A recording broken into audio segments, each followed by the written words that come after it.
Hi boys and girls, it's Mrs. B, and I am here with our very first virtual art club lesson. This week we are making jack-o'-lantern collages at night. And we will have 8 video lessons for our virtual art club. Everybody should have gotten a bag that looks like this. If you are somebody who comes to school, it would have come home with you. If you're a virtual student, then it probably was wherever you pick up your supplies for learning at home. So I'll show you again what we're making. Now, this bag has everything you'll need for 8 different lessons. So it's really important that you leave it all inside the bag. And when you are ready to do your art project for the week, you take out this bag and you watch Mrs. B's lesson. And the only other thing you'll need are scissors and some crayons.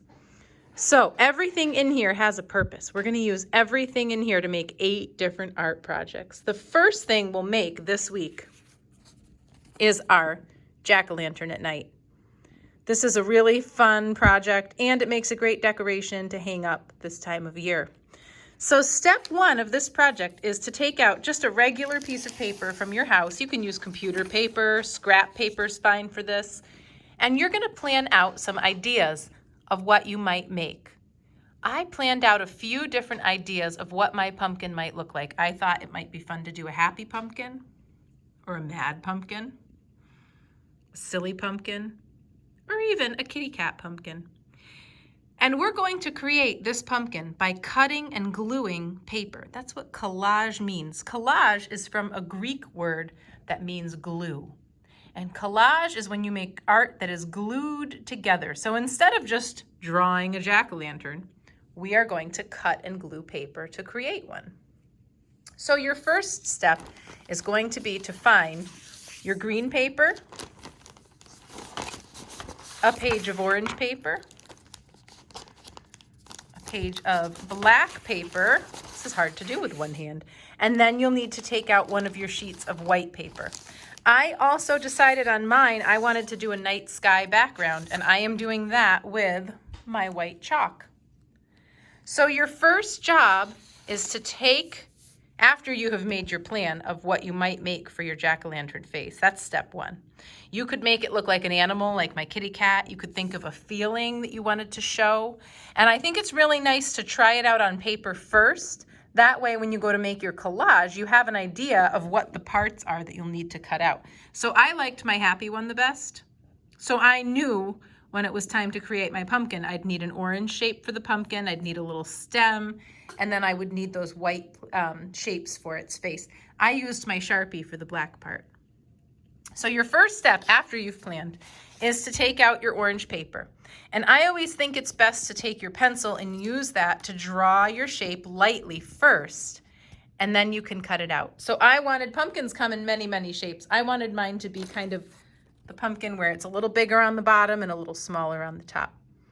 So I cut out my pumpkin first, and then I put glue on the back of that shape, and I stuck it to my black background. Whenever I'm making a collage, I use a pencil to lightly draw out the shapes that I'm going to cut out, and then I always put glue on the pencil side. So if I were going to cut out another eye, I would lightly draw it with pencil.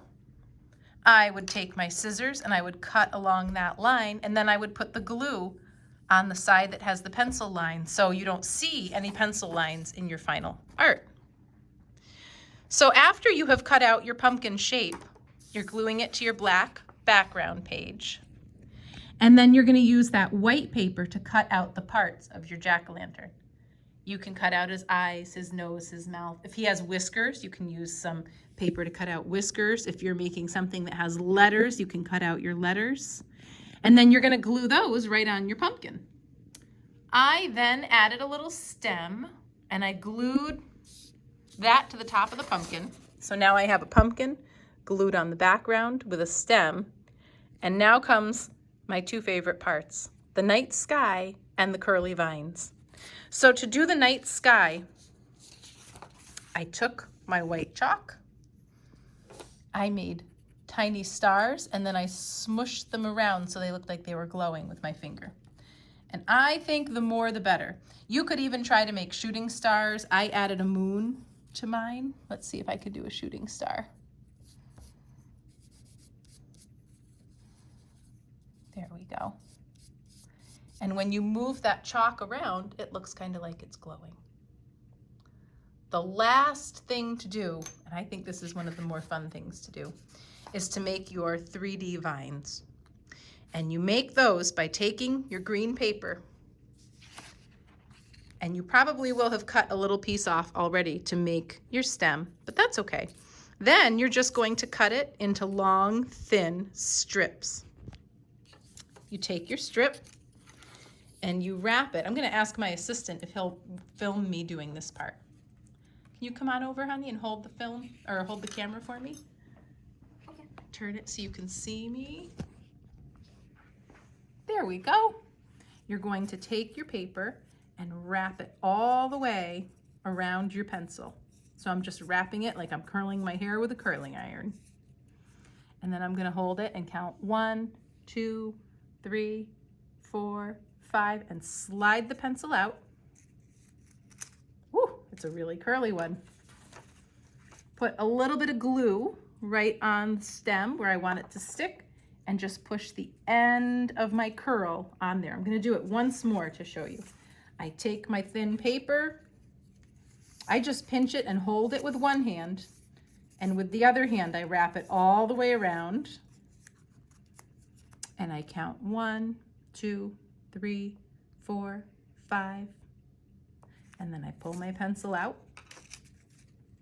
put a little bit of glue where I want it to stick, and add it right on my pumpkin. Thank you for your help on that. It's really hard to make pumpkin vines all by yourself, so I had to have my son help me with that part. So I think the more vines, the better, because I think it makes it look really fancy. And if you can see your purple glue, you can see Mrs. B's right there. No worries, because it does dry clear, even though it looks purple. So this is a fun paper technique you can use with lots of other collages too. If you are making, say, a collage of a lion and you wanted to make a 3D lion's mane, you could use this for that. I've used this to make beautiful spring pictures with flowers and made 3D leaves by curling and 3D vines for those. If you're somebody who has curly hair and you want to make a collaged portrait, you can use strips of paper that matches your hair color and make beautiful curls that way. So there's lots of different things you can use that for. It's also fun if you're wrapping a holiday package and you want to make it look like ribbon with just regular paper. You can do that. So anyway, that's our project for week 1. We're gonna do a different project every week, and all of these supplies will be used for our projects. We have some fun things in here. We have watercolor paints. You're gonna notice there's some greeting cards in here, and these are all things that we'll use down the line for our different 8 projects in Art Club. So have a fabulous time making your jack-o'-lantern this week. If you wanna send me a picture of it, I would love to see it, but certainly no pressure. If you wanna just do it for fun, that's great too. Have fun making your jack-o'-lantern, and if you celebrate, have a happy Halloween. Bye for now.